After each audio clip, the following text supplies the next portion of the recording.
Alerji zamansal bir tanımlama içermez. Alerjisi olan insanın her zaman vardır ama bahar ayında polenler ve çiçeklerin döllenmek için kullandığı sporlar vesaire ortamda fazlalaştığı için bunlara bağlı reaksiyonların oluşma olasılığı daha da artıyor. Buna bağlı olan durumlara bahar alerjisi deniyor.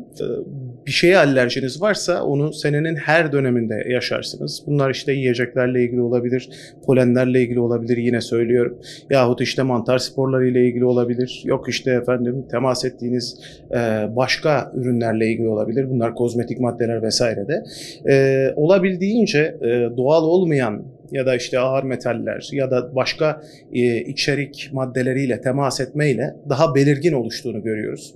Çünkü bununla ilgili immünologların yaptığı çalışmalar şehirleşmenin fazla olduğu yerlerde daha fazla alerjik reaksiyon görüldüğünü, işte köyde daha şehre yaşamayan ya da uzak bölgelerde yaşayanlarda daha az görüldüğünü gösteriyor.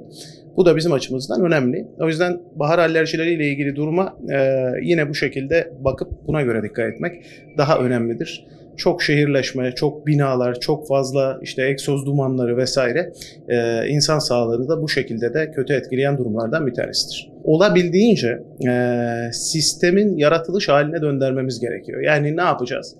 Kendimiz teknolojik altyapı olarak düşündüğümüz ve işte ilerlediğimizi ya da çok böyle geliştiğimizi düşündüğümüz bazı eklentileri hayatımızdan çıkarmak zorundayız. Çünkü bunlar insan sağlığına farklı etkiler oluşturabiliyorlar ve uzun vadeli etkileri yine biraz önce paylaştığım immünologların tespiti üzerine şehirlerde daha fazla görülmesi, burada yaşanan ya da burada toplu yaşamda katlanılan ağır metaller, egzoz dumanları, işte kullanılan kimyevi mamuller, yiyecek içeriğinde kullanılan kimyevi mamuller, yine baharda çıkan polenlerin kimyevi mamullerle beraber inhale edilmesi, bunların hepsinin etkilediği bir durum.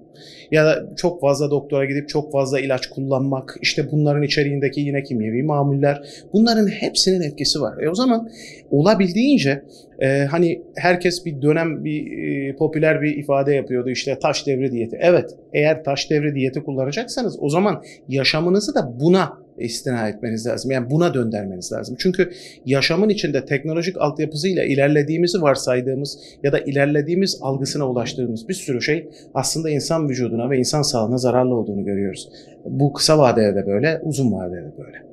Sıhhiye teorisi denilen bir şey var. Yani sıhhi bırakılan çocuklarda ya da izole edilen, ne bileyim akvaryumda yaşıyormuş gibi, işte annelerin sürekli olarak temizlik malzemeleriyle temas ettirdiği, işte yok elini değirdi, aman düştü, yok şunu yapalım, aman bunu yıkayalım, yok eline temizlik malzemesi sürelim.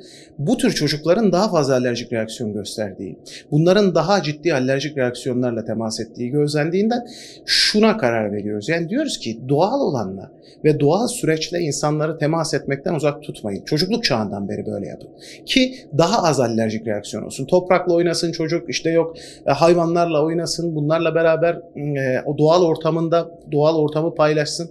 Yoksa kalkıp çocukları işte çok temiz olsun, çok güzel olsun deyip temizlik malzemeleriyle sürekli olarak kullanılan o parfümlü temizlik malzemeleriyle evde yetiştirdiğimizde bu bahsettiğimiz hastalıkların çok daha fazla görüldüğünü, çok daha fazla problem yaşadığını net olarak bilimsel veriler ve istatistik veriler olarak da biliyoruz. O yüzden yapacağımız şey şu: biz yaratılış kurallarını, yani bizi yaratma şekliyle, oluştuğumuz şekliyle korumaya çalışır isek o zaman bu problemlerin oluşmadığını görürüz. Ama eğer kalkıp da yine ya işte bu daha teknolojik, yok bu daha iyi aslında deyip kalkıp kendimize göre bir düzen uydurmaya kalkıyoruz ve sürekli olarak bununla ilgili başka hastalıkların oluştuğu ve başka hastalıkların daha da ileri aşamalarının görüldüğü bir duruma geliyoruz. O yüzden insan fıtratını bozmamalı.